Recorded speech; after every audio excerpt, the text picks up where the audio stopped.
Un nuevo encuentro de estos que llamamos coloquios. El tema que queremos tratar hoy es una realidad que aparece de modo más permanente entre nosotros. Es cierto que tal vez tenga mucho que ver con la situación que estamos viviendo, pero lo cierto es que cada vez más personas hacen referencia a que han quedado prisioneros de los miedos. Y de hecho, este sería el principal problema que ocasiona el miedo. Porque todos somos conscientes que la mayor parte de nosotros tenemos miedos. Si a ti te pasa, si tú te sientes atemorizada, si tú sientes como una suerte de presión por esta realidad que te toca vivir y que a veces te gustaría resolver de otra manera y no puedes, no debes pensar que eso te pasa a ti y que en realidad no le pasa más a nadie. No, todos de una u otra forma tenemos miedos. Lo importante de esto es que los miedos no nos paralicen, que es algo que habitualmente ocurre. Es decir, cuando los miedos nos esclavizan, nos paralizan, nos dejan prácticamente en una situación de inacción. Quedamos allí como frente a una realidad que no podemos enfrentar, que no podemos superar y a la que poco a poco comienza a gobernarnos. No olvidemos que el miedo hace que la persona que lo padece, su mirada quede distorsionada, porque como está tan influido por estas realidades, muchas veces aquello que está a su alrededor es visto de una manera distinta de lo que supone esa realidad. Por eso tenemos que tener en claro que el miedo no viene de Dios. Eso es muy importante. El miedo no viene de Dios. Dios nos ha invitado a superar nuestros miedos. Y esta es, diríamos, la primera cosa que debemos especialmente intentar: enfrentar nuestros miedos. Primera cosa, debemos intentar enfrentar nuestros miedos. Que esto nos va a resultar difícil, ciertamente que nos va a resultar difícil. Que esto tal vez no podamos hacerlo de un día para otro, como si dijéramos a partir de mañana que hemos tomado esta decisión de enfrentar nuestros miedos, entonces al hacerlo estas cosas van a comenzar, ¿verdad?, a ser derrotadas. No, evidentemente que esto también lleva un tiempo. Pero lo importante es tener en claro que el primer paso es esa decisión que tenemos de enfrentar nuestros miedos. Claro, si fuéramos a enfrentarlos solos, evidentemente que esto sería muy dificultoso. Pero no olvidemos que si hay una expresión en la Escritura que aparece de modo reiterado, que se nos dice casi frecuentemente, que es una suerte de invitación de Dios a muchísimos hombres y mujeres que aparecen presentes en la Sagrada Escritura, es: no temas. Dios una y otra vez nos hace esa invitación: no temas. De manera que si de parte de Dios viene esta invitación, y si el mismo San Pablo, ciertamente que es un gran santo y que no podríamos compararnos con él, pero de hecho, en la medida de nuestras posibilidades y en la medida de lo que Dios nos pidió, también nosotros podemos con San Pablo decir: si Dios está con nosotros, ¿quién contra nosotros? De manera que vamos a tratar de enfrentar nuestros miedos no apoyándonos solamente en nuestras fuerzas, en nuestros modos de encarar esa realidad, sino que lo haremos también con una impronta espiritual muy importante. Es decir, vamos a tratar de rezar, pidiéndole al Señor que nos libre de los miedos, pidiéndole al Señor que especialmente nos libre de esa suerte de esclavitud en la que los miedos nos van sometiendo. Vamos a tratar de invocar a algún santo protector, a nuestro ángel de la guarda, y fundamentalmente a partir de una experiencia que yo he tenido, y es el hecho de que si no lo has hecho, conságrate a la Virgen María.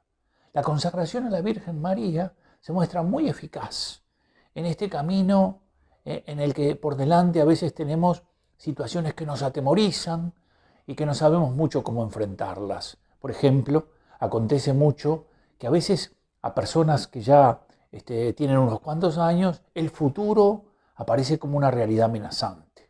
¿Qué va a pasar conmigo? ¿Qué voy a pasar cuando envejezca? De pronto no me sacarán de mi casa, ¿a dónde tendré que ir a vivir? ¿Cómo haré para vivir con la jubilación que gano hoy si en el fondo no puedo vivir hoy? ¿Cómo lo haré mañana? Es decir, muchísimas preguntas comienzan a ponerse en el horizonte. La mayor parte de ellas sin respuestas, porque nadie sabe, ¿verdad?, si eso que tenemos que enfrentar, en qué condiciones nos va a encontrar. Incluso no sabemos siquiera si vamos a vivir para esa proyección que estamos realizando. Por eso, más vale poner nuestra confianza en el Señor, crecer en esa confianza en el Señor, crecer en nuestro abandono en la Virgen, en ponernos bajo su protección, bajo su auxilio. Todas estas realidades vendrán en ayuda nuestra.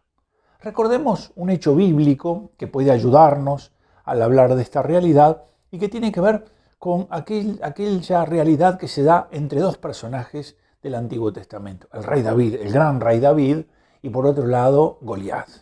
¿Quién era Goliat? Goliat era un guerrero poderoso, un guerrero que intimidaba a sus adversarios, porque su aspecto era, digamos, como invencible. Era una persona que tenía una estatura increíble, que aparecía con una fuerza descomunal, y por lo tanto, en la medida en que se ponía frente a los adversarios, les gritaba y los insultaba, y en ese sentido, aquellos que estaban frente a él comenzaban a amedrentarse. ¿Y qué fue lo que aconteció de este filisteo, guerrero, al que nadie quería enfrentar? Que apareció allí David, enviado por su padre para tratar de ver en qué situación se encontraba su hermano, que era uno de los que estaba, diríamos, en el bando de Israel y que por lo tanto tenía que enfrentar a Goliat. Y David vio que los guerreros israelitas estaban atemorizados. Y entonces, en medio de toda esa vida suya, dijo, voy a enfrentarlos yo. Claro, él era el más pequeño, era absolutamente débil, era totalmente frágil. Y en medio de ese camino por el que va a enfrentar a Goliat, entonces toma 5 piedras, 5 cantos rodados y una honda. De manera que va a enfrentar al gigante Goliat con estas realidades. Y de hecho, luego de tomar una de esas piedras, de esos cantos rodados, tensa esa goma que tiene la honda y la suelta. Y cuando la suelta, la piedra golpea contra Goliat, haciéndolo caer. Es que allí, digamos, solo ha sido David tensando la honda, o allí ha estado también Dios con David tensando la honda. Y entonces cuando salió esa piedra, no solo iba por el impulso que le había dado David, sino por el poder de Dios que se había puesto del lado de aquellos que confían en Él para vencer a David.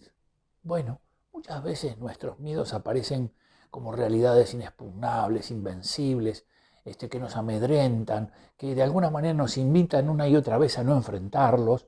En cambio nosotros, creyendo en el Señor, viendo nuestra pobreza, viendo nuestra fragilidad, viendo nuestra limitación, ponemos toda nuestra confianza en el Señor. Y le pedimos a Él que nos auxilie. Y le pedimos a su madre que nos proteja. Recuerden cómo la Virgen dice a Juan Diego, no estoy aquí yo que soy tu madre, no estás bajo mi regazo. Es decir, la Virgen es protectora, es auxiliadora. Es alguien que viene a cuidarnos, a protegernos. La Virgen, ante la súplica de un hijo que se siente atemorizado, no vendrá a auxiliarlo, no responderá favorablemente para protegerlo. De manera que una consagración a la Virgen, que podemos comenzar a prepararnos para ella, creciendo en la confianza y en el amor hacia ella, es decir, comenzando a vivir nuestra relación de hijos de ella. Y por otro lado, tener mucha confianza en la señal de la cruz, en la invocación del nombre santo de Dios, en ese nombre, en esa señal de la cruz que trazamos sobre nosotros, cuantas veces sean necesarias, ante los pensamientos, porque en el fondo los miedos comienzan con pensamientos atemorizantes. Confiemos en el Señor, que quiere ayudarte. No olvidemos algo que es muy importante. El miedo es una estrategia que utiliza el demonio para tratar de dejar paralizados a determinadas personas. Recordemos lo que San Ignacio dice en una de sus reglas para discernir espíritus.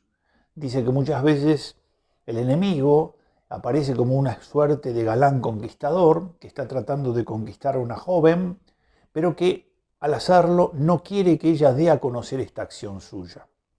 Es decir, trata de que se vuelva sobre sí y que guarde en secreto esto que le está pasando.